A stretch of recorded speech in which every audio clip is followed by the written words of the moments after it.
Dalawa ang nasawi sa magkahiwalay na insidente ng pamamaril sa Pangasinan. Inaalam pa ng pulisya ang motibo sa parehong krimen. Makibalita tayo kay CJ Torida ng GMA Dagupan.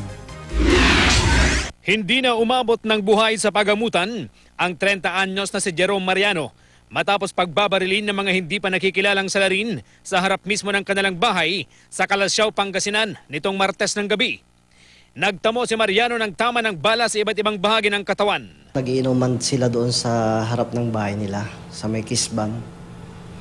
At allegedly, may lumapit daw na, may huminto na nakamotor, saka yung may lumapit na lalaki na naka-fatigue. 7 basyo at 3 slag ng caliber 45 ang narecover ng mga otoridad sa crime scene. Inaalam pa ng mga otoridad ang motibo sa krimen. Baka may nakaalitan siya before na sila ay nagiinuman kasi ang kwento ng ating mga investigador ayon sa kanilang nakalap na impormasyon, tatlo lang daw sila original nagiinuman tapos may mga ibang umalis tapos may dumarating. Tumanggi nang magbigay ng pahayag ang mga kaanak ng biktima. Ayon sa pulisya, ito na raw ang panglimang kaso ng death under investigation na naitala ng Calasiao Police mula Hulyo hanggang November 16. Sa bayan naman ng San Fabian, kabababa lamang mula sa sinakyang tricycle ng mangingisdang si Cesario Gadayos ng pagbabarilin ng mga hindi pa nakikilalang salarin sa gilid ng National Highway ng Barangay Alacan. Patay ang biktima matapos magtamo ng mga tama ng bala sa iba't ibang bahagi ng katawan.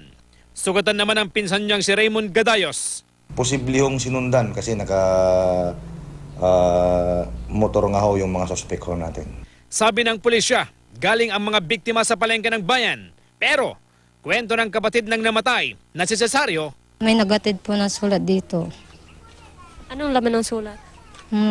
Pangalan po nila na pinapatawag daw sila sa police station. sabi ng pulisya, hindi naman kabilang sa mga drug personality ang mga biktima. Pinag-aaralan daw ng pulisya ang lahat ng anggulo sa investigasyon sa insidente. Tinitignan ho natin kung baka kasamahan din ho nila yung mga yan sa mga blast fishing ho. CJ Torida, Nagbabalita, Pilipinas.